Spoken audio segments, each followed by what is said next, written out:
I still remember the exact shade of pink my sister chose for her bridesmaid dresses. Dusty rose, she called it. I called it the color of humiliation.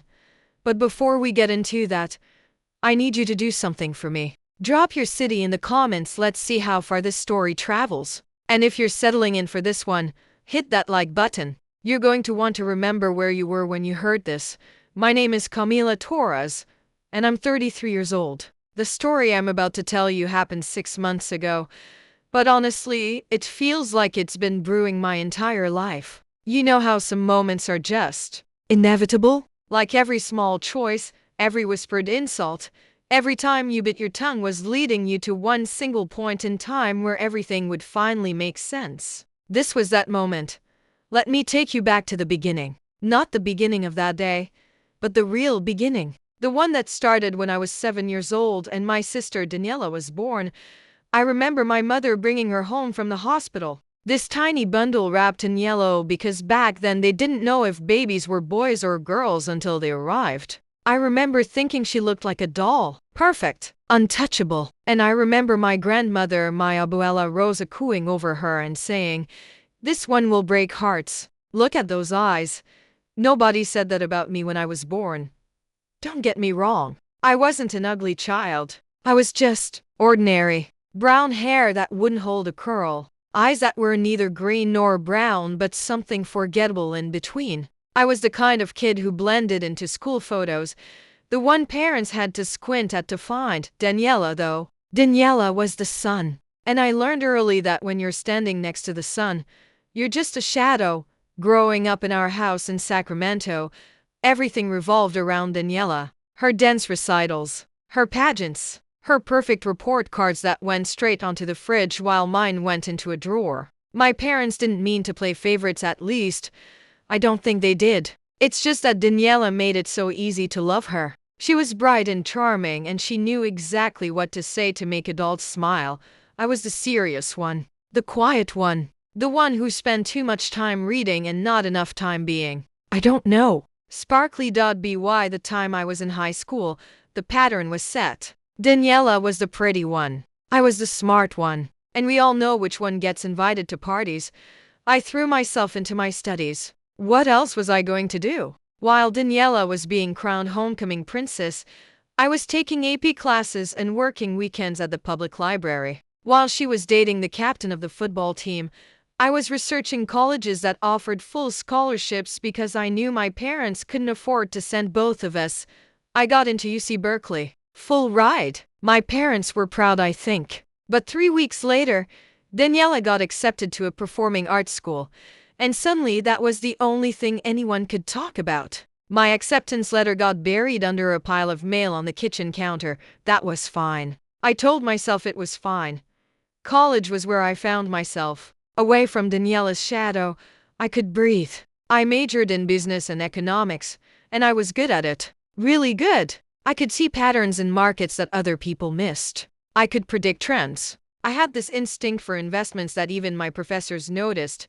You have a gift, Dr. Patricia Chen told me during my junior year. She was the one who introduced me to venture capital, to the idea that money could make more money if you were smart enough and brave enough. I was both. After graduation, I moved to San Francisco and started working for a small investment firm. The hours were brutal, 80, 90 hours a week sometimes. I lived in a studio apartment in the Tenderloin that smelled like curry and had bars on the windows. I ate ramen and day-old bagels, and I saved every penny I didn't absolutely need to survive. My parents didn't really understand what I did. Something with money, my mom would tell her friends, waving her hand vaguely. Daniela, meanwhile, was still in Sacramento, teaching dance classes and performing in community theater. She'd moved back home to save money, and honestly, I think my parents preferred it that way. They got to keep their sunshine close. I called every Sunday. I visited for holidays. But there was always this distance, this invisible wall between me and my family. They didn't understand my world, and I'd stopped trying to explain it. The years blurred together. I changed firms, climbing higher. I made investments that paid off. I made connections with people who had the kind of money that could change everything. And slowly, carefully, I started building my own portfolio. By the time I was 30, I had a net worth that would have shocked my parents if they'd known. But I didn't tell them. What was the point? They wouldn't have understood. And besides, I'd learned a long time ago that my accomplishments didn't shine as bright as Daniela's smile. Then, 2 years ago, everything changed. I was at a tech conference in Austin when I met Marcus Chen. He was 72 years old, a first-generation Chinese-American who'd built Chen Industries from nothing into a manufacturing powerhouse. They made components for everything from medical devices to aerospace equipment. Revenue in the hundreds of millions. We got to talking at the hotel bar. He was drinking scotch neat. I was drinking red wine. He told me he was tired, that he'd built this company for his children, but his children didn't want it. They wanted to sell, to cash out, to live off the money without doing the work. The problem with the second generation, he said, swirling his scotch, is that they don't understand hunger. They don't know what it's like to build something from dirt. I understood hunger. I'd been hungry my whole life, not for food, but for something else. Respect, maybe. Recognition. Proof that I mattered. We talked for 3 hours that night. And by the end of it, Marcus Chen had my card and a promise that we'd stay in touch. 6 months later, he called me. He wanted to sell Chen Industries, but not to just anyone. He wanted someone who would respect what he'd built. Someone who would honor his workers, his legacy. Someone smart enough to see the company's potential and brave enough to take the risk. He wanted me. The negotiation took a year. I liquidated almost everything I had. I brought in 2 other investors, but I maintained majority control. 51%. The paperwork was signed 3 months before my sister's wedding, but the transition wasn't public yet. Marcus wanted to announce his retirement at the company's annual meeting, which was scheduled for the Monday after Daniela's wedding. Timing is everything, isn't it? So there I was, 3 months before the wedding, sitting on the biggest secret of my life. I was about to become the CEO of a company with over 800 employees and an annual revenue of $340 million. I was about to step into a role that would put me in boardrooms with people who ran the world, and my family had no idea. I thought about telling them. I really did. But every time I picked up the phone, I remembered all the times they'd glazed over when I talked about my work. I remembered my dad falling asleep during the story of my first major investment win. I remembered my mom changing the subject to talk about Daniela's latest dance showcase. So I kept quiet. And I told myself it didn't matter. The wedding invitation came in the mail on a Tuesday. Cream-colored cardstock with gold lettering. Daniela Marie Torres and James Robert Castellano request the honor of your presence. James Castellano. I'd met him twice. He was nice enough, I guessed. Good-looking in that generic way. He worked in sales at some company, I couldn't remember which one. Daniela had been dating him for 2 years. And she was madly in love with the kind of love that makes people write bad poetry and post too many photos on Instagram. The wedding was scheduled for the first Saturday in October at a vineyard in Napa Valley. Daniela had always wanted a vineyard wedding. She'd been planning it since she was 16, long before she'd met James. I arved yes and booked a hotel room. Not at the vineyard where everyone else would be staying, those rooms were expensive, and old habits die hard, but at a Holiday Inn 20 minutes away. I also went shopping for a dress, which I hate doing. Shopping has never been my thing. I'm not built like Daniela, all curves and delicate bones. I'm taller, broader in the shoulders, with the kind of body that looks better in business suits than cocktail dresses. I found something simple at Nordstrom. Navy blue, knee length, nothing special. It was on sale. I bought it and tried not to think about the fact that I could now afford to buy the entire store if I wanted to. The weeks leading up to the wedding were busy. I was transitioning into my new role, learning every aspect of Chen Industries, meeting with department heads, reviewing financials. Marcus had built something impressive, but there were inefficiencies that needed addressing, opportunities that had been missed. I barely had time to think about Daniela's wedding. It was just a date on my calendar. A weekend I'd have to take off. I should have paid more attention. The Thursday before the wedding, my mom called. "Mija," she said, her voice tight. "I need to ask you something." "What's wrong?" "Nothing's wrong. It's just, Daniela asked me to talk to you about something. My stomach dropped. With my family, something was never good. Okay, I said slowly. She wanted to know if you could skip the rehearsal dinner tomorrow night. Silence. I waited for the punchline, the explanation that would make this make sense. The venue has a maximum capacity, my mom continued, her words coming faster now. And James's family is so large, and there are all these important people from his work. And Daniela's really stressed about the seating arrangements. And she thought maybe since you're coming alone anyway, she doesn't want me at her rehearsal dinner.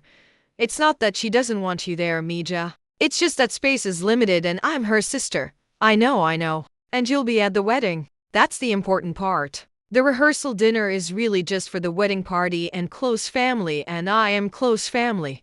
My mom sighed. Camila, please? Don't make this difficult. Daniela's been so stressed, and this wedding has to be perfect. You know how important this is to her. Everything was always important to Daniela. Every recital, every performance, every moment of her life was critical and urgent and required everyone else to rearrange themselves around her. Fine, I said.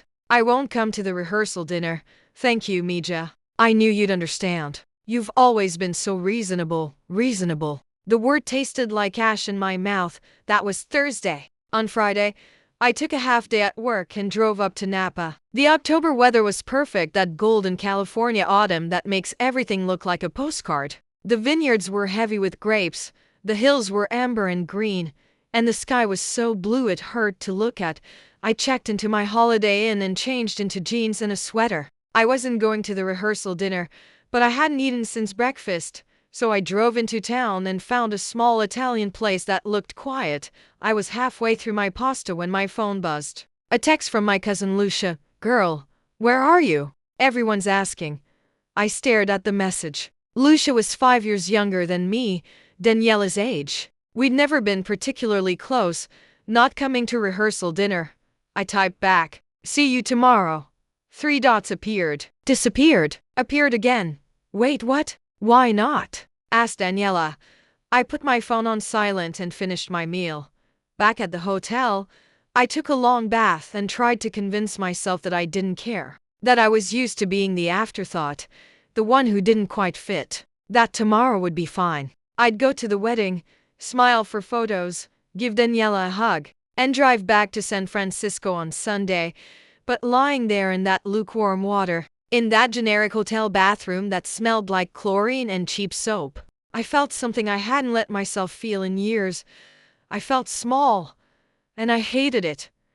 Saturday morning came too bright and too early. I woke up at 6, my body trained by years of early meetings and market openings. The wedding wasn't until 4, but I knew I wouldn't be able to fall back asleep.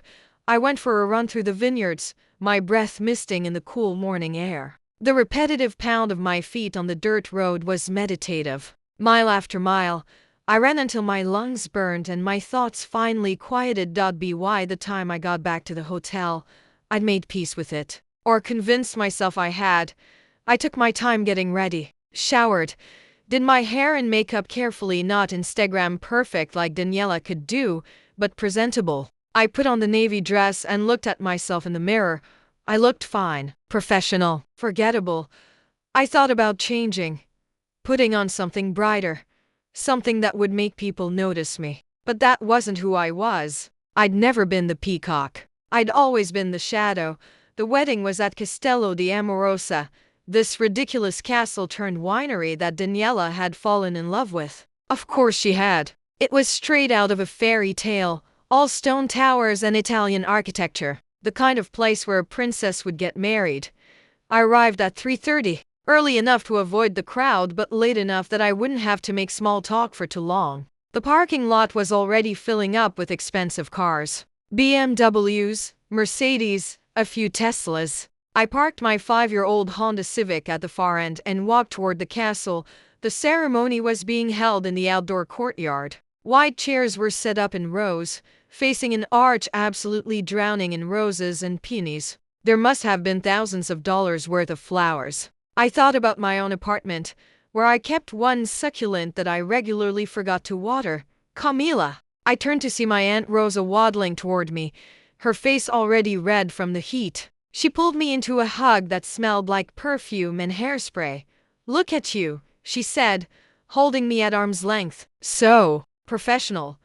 It wasn't a compliment. "You look nice too, T.A." Well, I wanted to look special for Daniela's big day. Some of us only get married once, you know. She winked like we were sharing a joke, but the implication was clear. At 33 and chronically single, I was running out of time. "The ceremony's about to start," I said, extracting myself from her grip. I should find a seat. I chose a spot in the back on the aisle. Easy escape route. Within minutes, the chairs filled up around me. Cousins I barely recognized. Family friends who'd watched me grow up but couldn't remember my name. And then, in the row ahead of me, I heard a voice that made my stomach clench. "I'm just saying. It's embarrassing. She's the bride's sister and she couldn't even be bothered to come to the rehearsal dinner." I knew that voice. My cousin Valentina. She'd always had opinions about everyone else's life, usually delivered at maximum volume. Maybe she had to work, someone else said. I thought it might be my Aunt Miriam on a Friday night. Please, she just doesn't know how to prioritize family. Never has. Always thought she was too good for the rest of us. I sat perfectly still, staring straight ahead. "Well, she's here now," Aunt Miriam said, clearly trying to smooth things over. "In that dress." Valentina's laugh was sharp. "Did she get that at Target?" "Valentina, lower your voice." "Why? It's not like she's accomplished anything worth celebrating. No husband, no kids, just some boring job pushing paper around." Meanwhile, Daniela's marrying into the Castellano family. "Do you know how successful they are?" "I heard James's father owns a big company," Aunt Miriam whispered. "Not owns, he's a VP or something at Chen Industries. You know, that huge manufacturing company? They're loaded. This whole family is. Half the people here work there." Daniela really landed on her feet. Chen Industries. Of course. Of course James worked at Chen Industries. How had I not put that together? But then again, I'd barely paid attention when Daniela talked about him. I'd tuned out the details the same way my family tuned out mine. The irony was so sharp I almost laughed out loud. Before I could process this, music started playing. Everyone stood. I turned to see Daniela at the back of the courtyard, and despite everything, despite the hurt and the anger and the years of playing second fiddle, I had to admit she looked beautiful. Her dress was strapless and fitted, with a long train that two flower girls were managing. Her hair was up in some complicated style with actual flowers woven through it. Her makeup was perfect. She looked like a magazine cover, like a dream, like everything a bride was supposed to be. She walked down the aisle on my father's arm, and I watched my dad's face. He was crying, pride just radiating off him. When was the last time he'd looked at me like that? The ceremony was beautiful and generic. The officiant talked about love and commitment and journey. James and Daniela exchanged vows they'd written themselves. Hers were poetic and perfect. His were sweet and simple. They kissed. Everyone cried. I didn't. Then it was time for photos. And this was where things started to go sideways. The photographer, a harried-looking woman with too many cameras, was organizing family shots. Immediate family first. I stood with my parents and Daniela and James, forcing a smile while the photographer clicked away. "Beautiful," she said. Now just the bride and her parents. I stepped aside. Now bride and groom with the groom's family. James's family was large. Parents, 3 siblings, a grandmother who looked like she was about 80 but moved like she was 60. They all clustered around Daniela and James, laughing and hugging. Now bride's extended family. My aunts and uncles and cousins swarmed forward. I was pulled into the group, positioned in the back row because of my height. Valentina ended up next to me. "Smile, Camila," she hissed. "Try to look happy for once." I smiled. The photographer clicked. And then it was over, and everyone was moving toward the reception hall. And I was left standing there like a piece of furniture that no one knew quite where to put. The reception hall was inside the castle. All exposed brick and chandeliers and long wooden tables. The head table was on a raised platform, decorated with more roses and candles. My assigned seat was at a table in the back, with distant relatives I'd met maybe twice. I sat down and immediately regretted not having a drink in my hand. "You're Daniela's sister, right?" The woman across from me was maybe 60, wearing too much turquoise jewelry. "Yes," I said. "You don't look much alike." "No," I agreed. "We don't. Daniela's just stunning. And that James is such a catch. My niece works at the company with him, Chen Industries. You heard of it? Very prestigious. Very successful. Daniela's set for life." I took a sip of water. "That's nice." Dinner was served. "Chicken or fish?" I had the fish. It was dry. I ate it anyway, keeping my head down, trying to be invisible, but invisibility was apparently not on the menu tonight. After dinner, the toast started. James's best man told embarrassing stories that were more embarrassing for him than for James. Daniela's maid of honor cried through her entire speech. My father stood up and talked about how proud he was of Daniela, how she'd always been his sunshine, how he was so happy to see her marrying such a wonderful man. He didn't mention me once.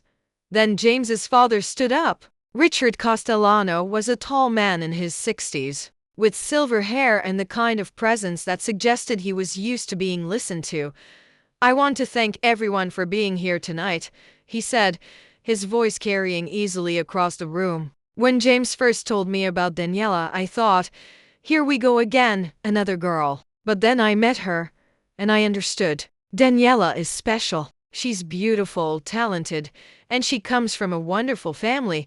He gestured to my parents, who beamed. "In our family, we believe in excellence," he continued. "We believe in hard work and achievement. At Chen Industries, where I'm vice president of operations, we don't settle for mediocrity. We push ourselves to be the best." And I can see that Daniela shares those values. "She's going to fit right into our family." People applauded. Someone at my table leaned over and whispered, "Chen Industries is a huge company. They're so lucky.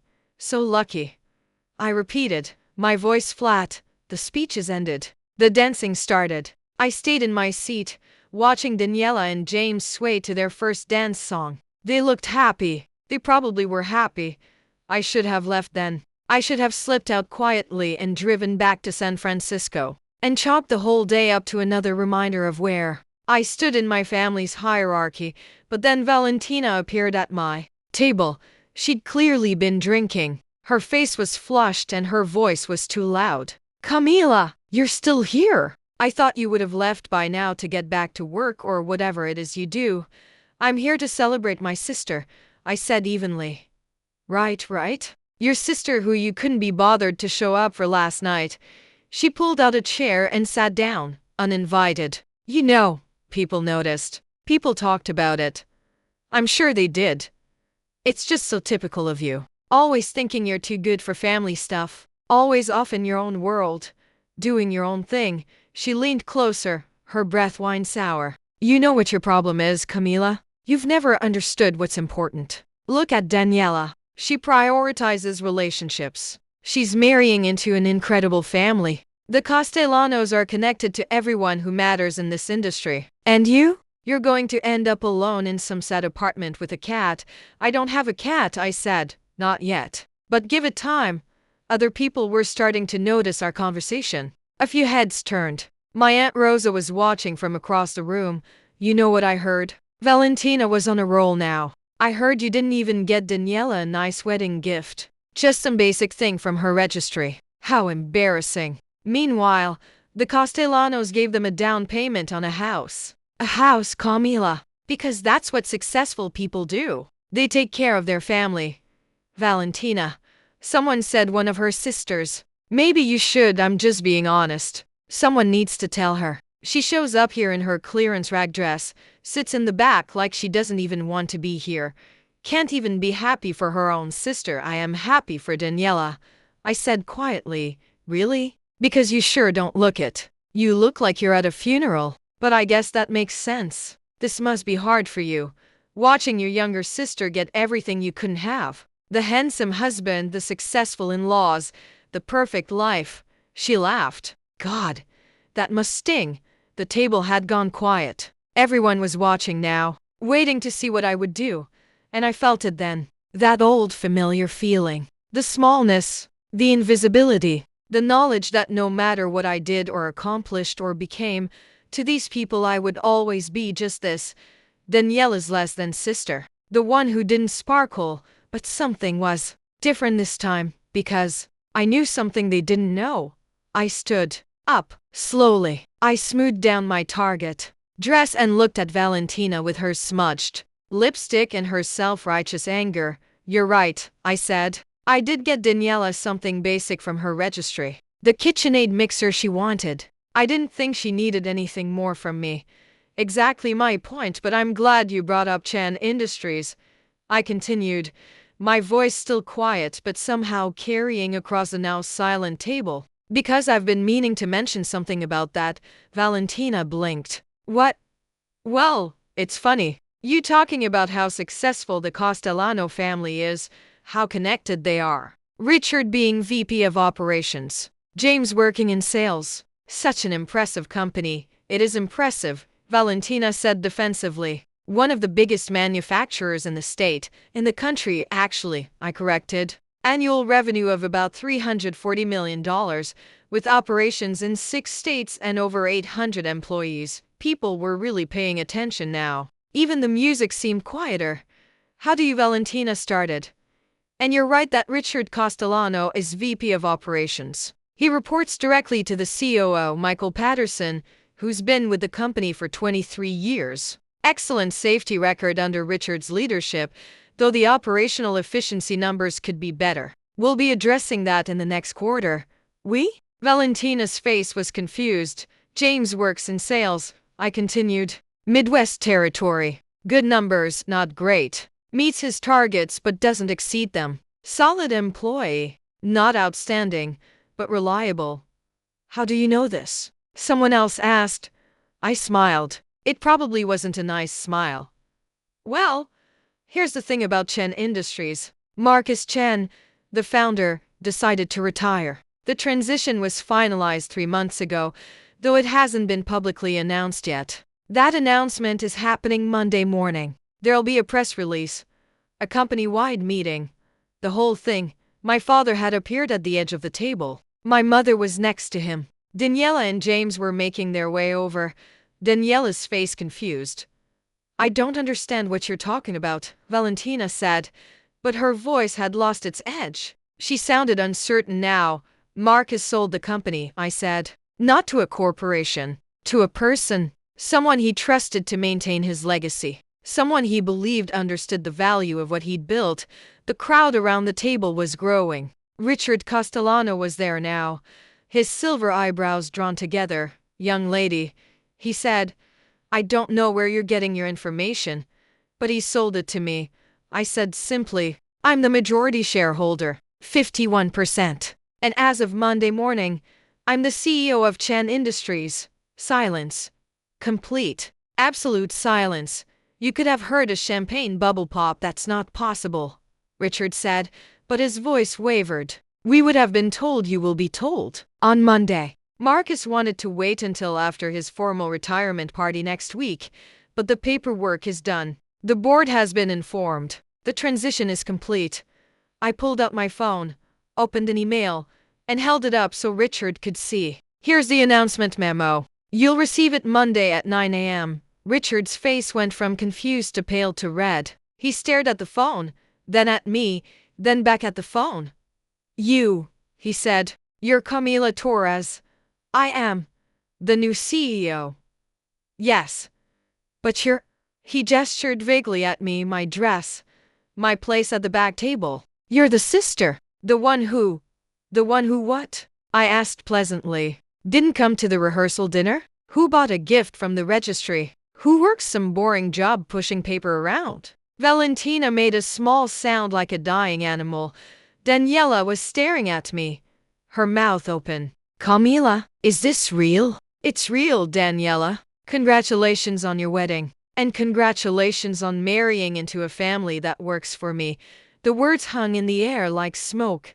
James stepped forward. "Mr. Castellano, I mean," Miss Torres, I mean Camila is fine, I said. We're family now.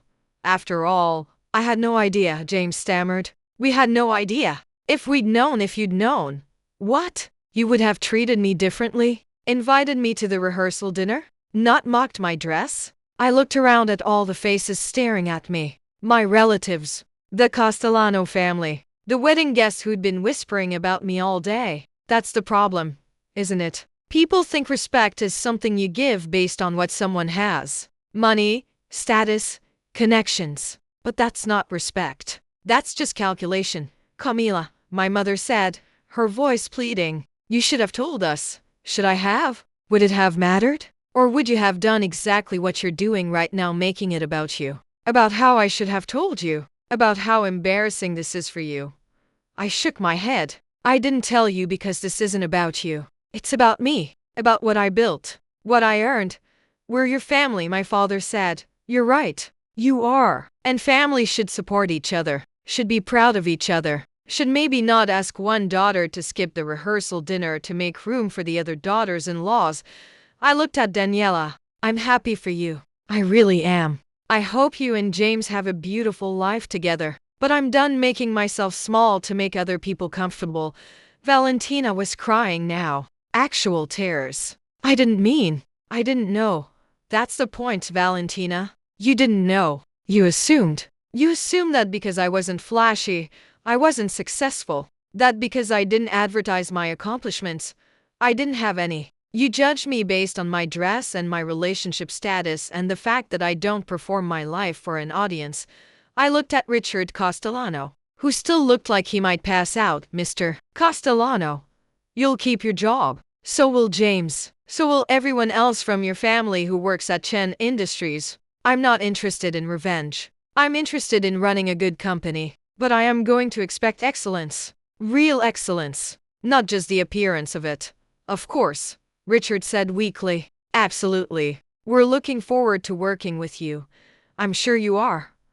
I picked up my clutch. Now, if you'll excuse me, I have an early flight tomorrow. Conference call with the Tokyo office. I started to walk away. And then I stopped. Turned back. Oh. And Valentina, I don't need a cat. I have 800 employees. That's more than enough company. I walked out of that castle with my head high, my cheap dress swishing around my knees, and my heels clicking on the stone floor. Behind me, I could hear the eruption of voices, everyone talking at once, trying to process what had just happened. I got in my Honda Civic and drove away from the fairy tale castle, away from my sister's perfect wedding, away from all of it. And I didn't feel small anymore. The fallout was immediate and spectacular. By Sunday morning, my phone was exploding. Calls from my parents, texts from Daniela, voicemails from relatives I hadn't heard from in years, even a message from James, stumbling over himself apologizing. I ignored all of them. I had work to do. The official announcement went out Monday at a.m., just like I'd said. By 9:30, Richard Castellano was in my office. Well, it would be my office. Once I moved my things and asking for a meeting. Miss Torres, he said, standing in the doorway like a kid called to the principal's office. I want to apologize for Saturday. We had no idea. I know you didn't. I said. Sit down, Richard. He sat. He looked older than he had at the wedding, the bluster gone. I'm not going to fire you, I said. You're good at what you do. The safety record speaks for itself. But we need to talk about efficiency improvements. And we need to talk about culture. Culture. The way people treat each other. The assumptions we make. Chen Industries is going to be a place where people are valued for what they contribute, not what they look like or who they're related to or how much noise they make. Understood? Understood. Good. We have a meeting with operations at 2. Come prepared with your cue for numbers. He left. I sat back in my chair, Marcus's old chair, leather and worn, and looked out the window at the San Francisco skyline. My phone rang. Daniela, again, this time. I answered. Camila, she said, and she was crying. Camila, please. We need to talk. I'm at work, Daniela. I know, but please. Can we meet? Tonight? Tomorrow? Whenever you have time? I could have said no. I could have made her wait. Made her hurt the way I'd been hurt for so many years. but that wasn't who I wanted to be. Wednesday, I said. 7 p.m., there's a cafe near my office. I'll text you the address. Thank you, she whispered. Thank you, Camila. Wednesday came. I got to the cafe early, ordered a coffee, and sat by the window watching the city move past. Suits and sneakers, briefcases and backpacks, everyone rushing somewhere important. Daniela arrived 10 minutes late, flustered and apologetic. She wasn't wearing makeup, which was unusual for her. Her hair was in a simple ponytail. She looked young and scared. She sat down across from me and immediately started crying. I'm so sorry, she said. Camila, I'm so sorry. I had no idea. If I'd known, stop, I said gently. Just stop. She looked up at me, tears streaking her face. If you'd known I was successful, you would have treated me differently. I get it, but that's the problem, Daniela. I shouldn't have to be a CEO for you to respect me. I shouldn't have to have money or power or status for my family to value me. You're right, she said. You're absolutely right. I've been a terrible sister. You've been self-absorbed, I corrected. There's a difference. You're not malicious, Daniela. You've never had to think about anyone else. Everything's always come easy for you. That's not true, it is true. And that's not even your fault. Mom and Dad made you the center of the universe. I don't blame you for living there. I took a sip of my coffee. But I'm done orbiting around you. She wiped her eyes. What does that mean? It means things are going to be different from now on. I'm not going to shrink myself to make you shine brighter. I'm not going to hide my accomplishments because they might make you uncomfortable. I'm not going to apologize for taking up space. I never wanted you to do those things. You didn't have to want it. It just happened. Because that's the role I learned to play. I leaned forward. Do you know what the worst part was? It wasn't the rehearsal dinner. It wasn't Valentina's comments or the whispers or any of it. It was watching Dad cry when you walked down the aisle. Because I realized he's never looked at me like that. Never. And he probably never will.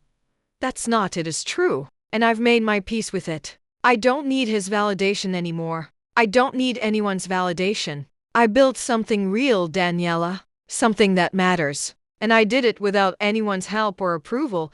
She was quiet for a long moment. Then, can I ask you something? Why didn't you tell us? About the company? I thought about it. Really thought about it.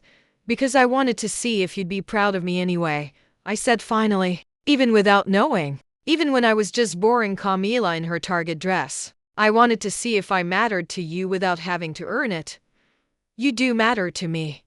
Do I? Or does the idea of me matter to you? The sister who's supposed to be there for photos and weddings and holidays, but who you don't actually know anything about. She flinched. That's not fair, isn't it? Tell me 3 things about my life, Daniela. 3 real things.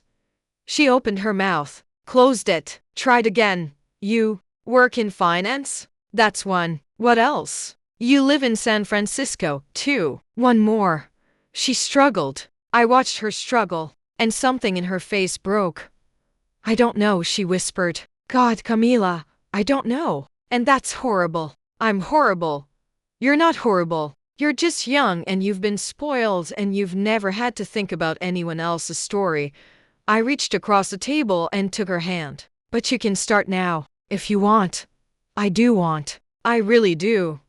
Then here's what's going to happen. We're going to start over. You're going to ask me about my life, and I'm going to tell you. And I'm going to ask about yours, really ask, not just nod along. And we're going to build something real, a real relationship, okay? She said. Yes, I want that. But Daniela, if I see you falling back into old patterns, if you start making everything about you again, I'm out. I'm not doing this halfway. I understand. We talked for 2 hours. Really talked. I told her about the acquisition, about Marcus Chen, about the risk I'd taken and how terrified I'd been. She told me about her fears about marriage, about whether she was ready, about how sometimes she felt like she was performing her own life. When we left, she hugged me. A real hug, not the performative kind for cameras. I'm proud of you, she said. I should have said that at the wedding. I should have said it years ago. But I'm saying it now. I'm proud of you, Camila. It wasn't Dad saying it, but it was something. The months that followed were a blur of work and change and growth. I moved into Marcus's office and made it mine. Replaced his heavy wooden desk with a standing desk. Hung art that I loved instead of the sailing ships he'd favored. Brought in plants more than one succulent. A whole wall of green. I met with every department head. Learned the business inside and out. Found inefficiencies and addressed them. Found opportunities and seized them. Richard Castellano turned out to be a good ally once he got over his shock. He was old school, but he was smart, and he cared about the workers. We didn't always agree, but we learned to work together. James was harder to read. He was polite, deferential even, but there was something wounded in his eyes whenever he saw me. I'd embarrassed him at his own wedding. I understood that, but I couldn't bring myself to apologize for it. My parents, that was complicated.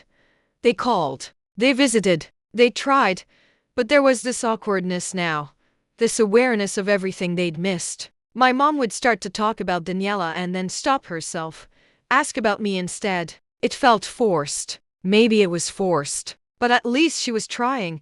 My dad was quieter. He came to my office once, 3 months after the wedding, stood in the doorway in his weekend jeans and a button-up shirt, looking out of place among the corporate surroundings.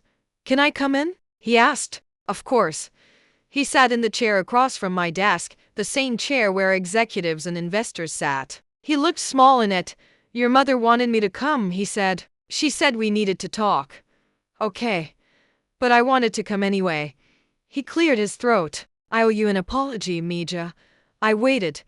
I didn't see you," he said simply. "All these years I didn't really see you. You were always so capable, so independent. You didn't need me the way Daniela did. Or I told myself you didn't need me. But that was just an excuse. Dad, let me finish, please."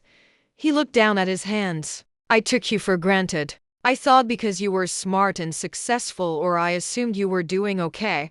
I never actually asked. I thought you didn't need the same attention, the same pride, the same love. Did you love me less?" I asked. The question I'd never let myself ask.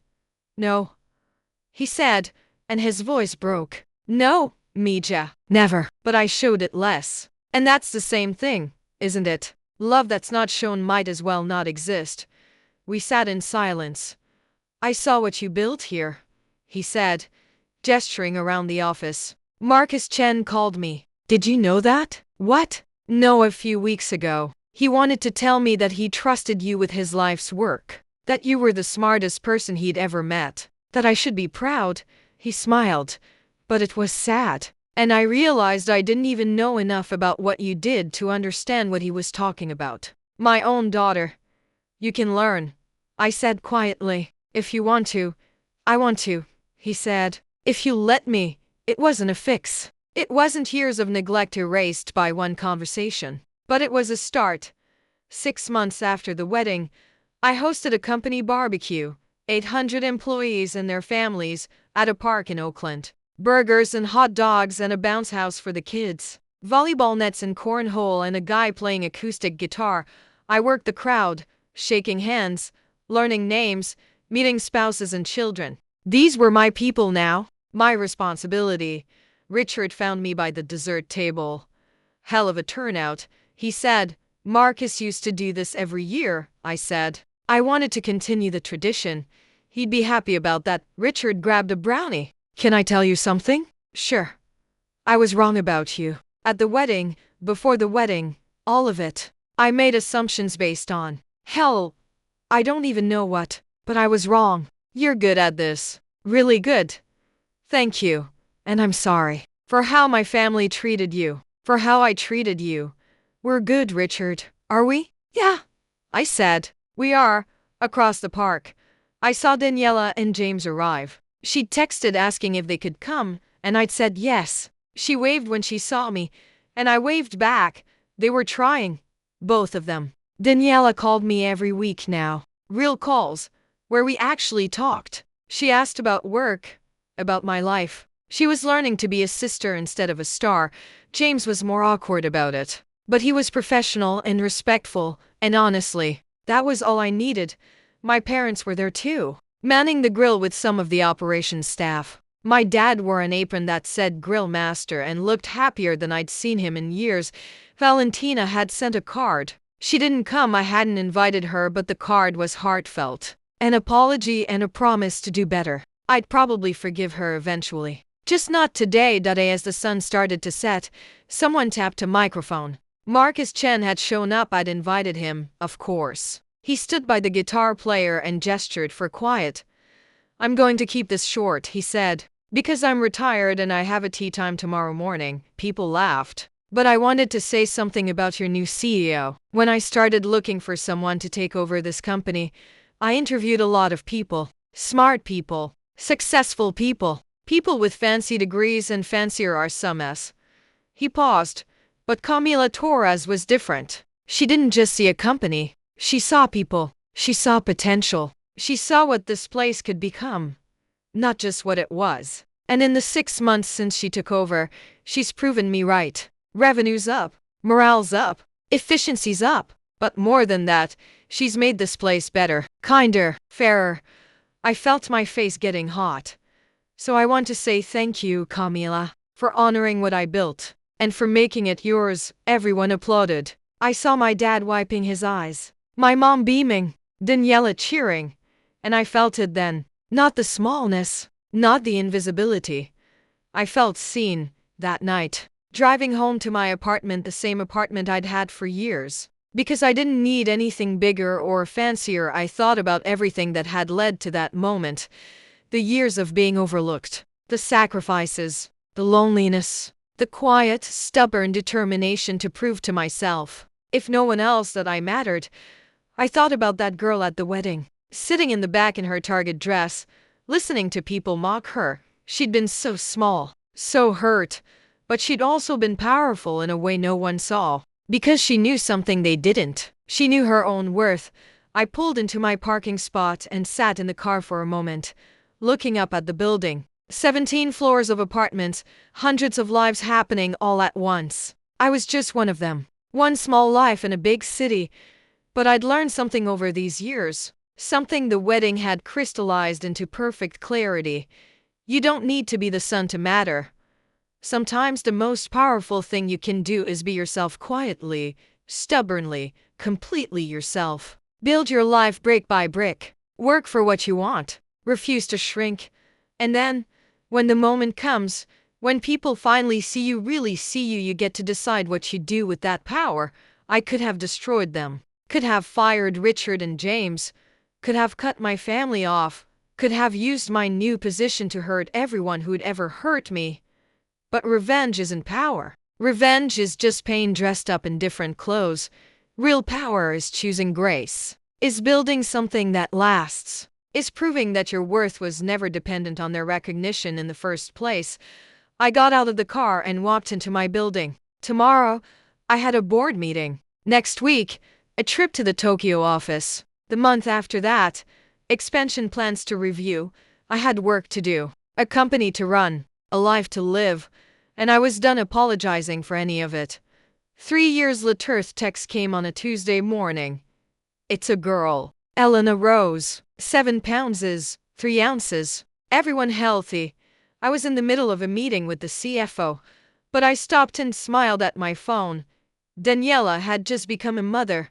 I texted back, "Congratulations. I'll visit this weekend. Give her a kiss from Aunt Camila."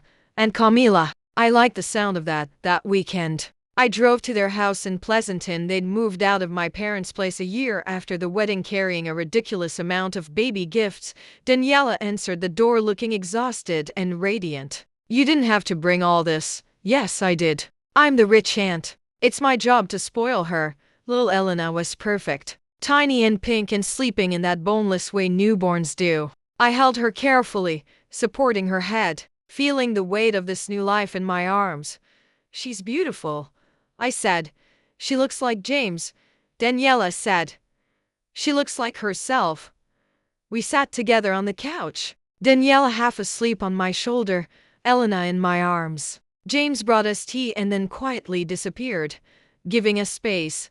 "I want to raise her differently," Daniela said suddenly. "I want her to know her worth isn't just about being pretty or charming or making people like her.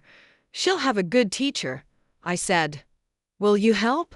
Will you show her what it looks like to be strong? To build something real? I looked down at Elena's sleeping face. Already I could see the person she might become, the choices she'd make, the battles she'd fight. I'll help, I said. But she won't need much help. She's already strong. Look at her. She came into this world on her own terms, and she's going to live in it the same way. Daniela laughed. You can tell all that from a 3-day-old baby? I can hope it. Before I left, Daniela walked me to my car. Thank you, she said, for giving me another chance, for not giving up on us. You're my sister, I said. I was angry. I'm probably still a little angry, but I never stopped loving you. I love you too. And Camila, I really am proud of you. Not because of the company or the money or any of that. Because you knew who you were even when no one else could see it. That's real strength. I drove home with tears in my eyes. Happy tears this time. My life wasn't perfect. I still worked too much. I still struggled with relationships. Dating was complicated when you were a CEO, when men either felt threatened or wanted to use you. I still had moments of loneliness, of wondering if I'd sacrificed too much for success. But I also had something I'd never had before. I had respect. Real respect. Earned and given freely. I had a family that was learning to truly see me. I had a company full of people who depended on me, who trusted me. And I had myself. Whole and undiminished and unapologetic. That girl at the wedding, the one they laughed at. She's still here. She's still wearing clothes from Nordstrom Rack sometimes. She still drives a Honda. She still doesn't need to sparkle to know her worth. But now, when she walks into a room, people notice. Not because of what she's wearing or who she's with or how she looks, but because of who she is. And that, more than anything else, is what power really looks like. If you're still here, thank you for listening to my story. Drop a like if this resonated with you, if you've ever felt invisible or overlooked or like you had to prove yourself to people who should have seen you all along. And subscribe because I promise you, this is just the beginning. There are more stories to tell, more truths to share, more moments of quiet triumph waiting to be celebrated.